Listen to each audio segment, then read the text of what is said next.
Hi guys, Dahlia here, welcome to my channel. For those of you who don't know, I will now be having a new uploading schedule. My regular videos will still be going up every Thursday, except they won't just be writerly. I will now also be uploading some bookish videos as well. The first and last videos of the month that I post will be bookish, and the ones in between will be writing related. And as you can see, I will be posting tags on Wednesdays so this doesn't mess around with my actual schedule of my actual videos. Now my tag videos will only be going up once I have actually been tagged and I do the video. So it won't be every single week, but they will just kind of go up at random. The tag that I'm doing today, as you can probably already tell by the title, is related to the Elysian Prophecy. So I've followed Vivien Reis' channel for a long time, since she actually first posted her first video. And if you haven't been following along on her journey, I highly recommend you go and binge watch her videos because they're extremely helpful to writers. So when I saw that she'd posted a video relating to her debut novel, I was like, yes, I have to check this out. Does that mean it's being released like now? Unfortunately, no. But if you don't know what I'm talking about, TEP is about a family curse that looms over Abby and Ben Cole. After Abby is kidnapped, she uncovers a dark secret that spans generations of her family. Ben, on the other hand, while searching for his sister, has to try and battle with crippling paranoia and hallucinations that now haunt him. And he might be the only hope that the family has. So that was just a very quick snippet. No, I have not read the book. However, there are 5 chapters up on her website. If you're interested, I will leave a link to her website in the box below. She also has the prologue in there, and it is deleted from the actual book, but it does give you a lot of the background information that is going to be useful when reading the book. So as I said before, TEP has not been released yet. It will be released on the 20th or 21st, I think it's the 21st of February this year. So that is this month. So if you know nothing about it, I highly recommend you look it up because it's one of my most anticipated releases of 2018. So let's get into the tag.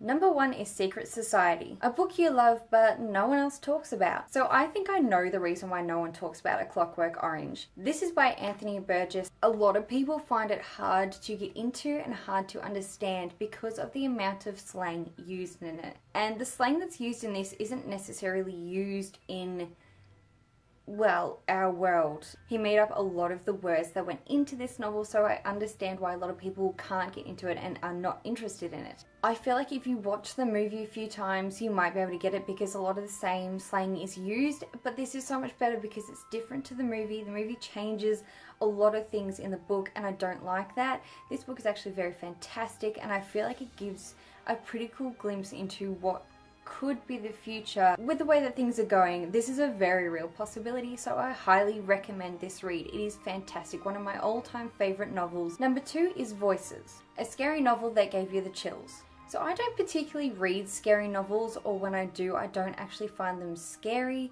So I went with one that's more of a mental scare. Now George Orwell is one of my favorite authors, and this is one of my favorite books. I have, I think, top 3 favorite books, and this is one of them. I adore everything about this book and everything that it represents, and I do believe that it is a very real possibility that it is still relevant to this day, because we still have a lot of the themes that are explored in this, and we're kind of moving towards this world. Again, I know that this is a hard one for people to get through or for people to enjoy because they feel like it is outdated or that it is slow-paced story and you don't really get to know anything about the characters. And yes, that is true. There is almost no development in the characters. This is very plot-driven. A lot of the books released nowadays are very character-oriented. This is not. However, as it is one of my top favorite books, I highly recommend the read because it is quite frightening to picture the possibilities of the future of this novel. Number 3 is Blood Crystals, a book that has red on the cover. I have a few of these books, but one that I've actually read is Battle Royale.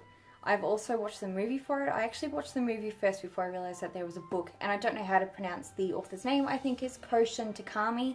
I think so, not 100% sure, but if you look up Battle Royale, it will come up. This book not only has red on the cover, but it is a fantastic read. This is another one that I feel like people have a lot of trouble getting through because it's quite a big book. Very small writing, there's a lot of words in this book, and I get it, and I also think that people get confused because there are I think, how many at the start? Okay, so here it lists the males and the females who participate in the Battle Royale, and there are 21 males and 21 females. So you do end up getting kind of a bit confused about who is who in the story, but a lot of them are the main characters, so they're quite irrelevant. If you don't know what this is about an initiative to take a class full of students and drug them and put them into this battle, because the children have no respect for the adults in the world, so they decide to kind of get some of their own back, and they randomly drug and take these students and make them fight to the death. The winner doesn't die and gets to survive and go home, but there is only ever one winner. This time, the battle that this book is based on, things are different. Something else happens. There's some big twists and turns, and I highly recommend either the book or the movie. Number 4 is Kidnapped, a standalone you love. So again, one of my top 3 favorites is Misery by Stephen King. This book is fantastic. I pretty much reread this at least 2 to 3 times a year because I actually really adore it, and it's only a very small book. It does not take me long to get through. So it's about a writer who has an accident when he's driving his new manuscripts to his publishing office, and his #1 fan finds him and rescues him. She decides to get him better in her home and play the nurse, and it starts turning out that she's not quite who she said she was, a little bit crazy, and he finds some evidence to suggest that she may kill him. If you haven't seen either the movie of Misery or read the book, I recommend reading the book first. I highly recommend it. Kathy Bates plays the #1 fan in the movie, and she does a fantastic job of it, an amazing job. But other than that, this is my favourite standalone pretty much of all time. Number 5, Jessie, a bookish crush you have. So I don't really get book crushes. I mean, I never have had one in the past, so I'm kind of just going to go with the character that I really adore and who has stayed in my memory since reading the book. And that is Kathy from this entire series. This is Flowers in the Attic, by the way, and there's like a whole, it is pretty much an 8-book series. 3 of them are kind of sequels, but they're still part of the series, and I love Kathy because she is fiery, she is a go-getter, she doesn't wait for some person to come and rescue her, she deals with it herself. Yes, sometimes not always the best way, but she still sorts her shit out herself.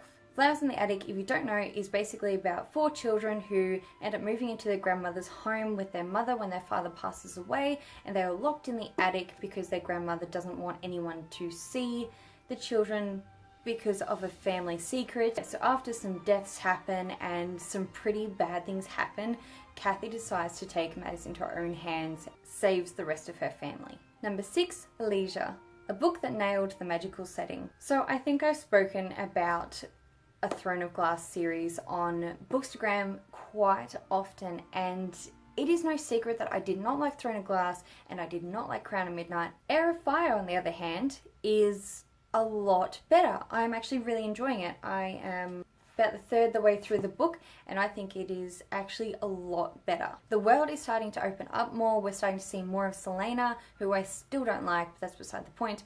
We are now introduced to the witches. If you don't know what a Throne of Glass series is about, it's about Selena Sardothian, who gets not rescued but taken from prison to enter into the King's Tournament to become the best assassin of Ardalan. Despite all that happens, she ends up winning the battle and becoming the king's assassin. And in the second book, there's a bunch of things that she's got to hunt down and kill, basically to save Ardalan and pretty much the world. So the magical setting is also fantastic.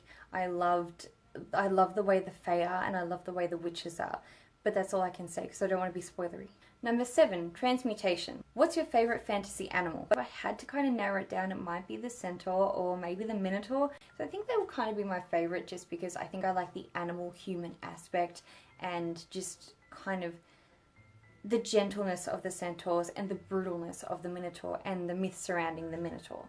Number 8, Oracles, a book with magical folk. So because I don't really read a lot of fantasy or a lot of magical stuff, I'm going to cheat a little bit here and kind of go with the Vampire Academy. So in high school I read this series and I read it in one go. I adored it.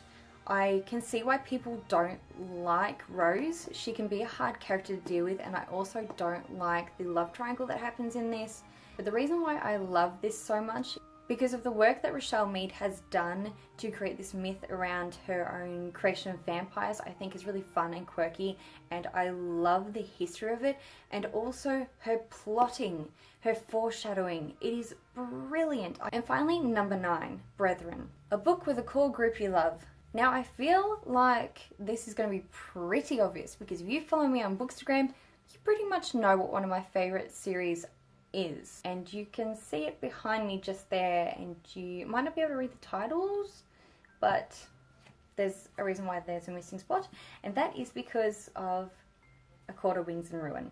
So I love the A Court of Thorns and Roses trilogy, and I will forever love this trilogy. I don't care what anyone says. I love the team that Reis has assembled in order to save everyone. It is fantastic. I love them all so much. So that concludes this tag. If you have not checked out Vivien Reis, I will link her website below in the description bar and her channel above in the cards. I love doing this tag. It was actually really fun. So I tag Emily Bourne, Natalia Lee, and Jessie Elliott. Their channels will also be linked below in the description bar if you want to check them out as well. If you have any questions or want me to cover a specific topic, please drop a comment below. If you want to follow my journey on other platforms, all the information is listed below in the description bar. I'm on Instagram, Facebook, Pinterest, Twitter, and Tumblr, and also my website will be there as well. I post videos on Thursdays, so subscribe and hit that little bell if you want to be notified of any time I upload my videos. Thank you for watching. I'll see you next Thursday. Bye!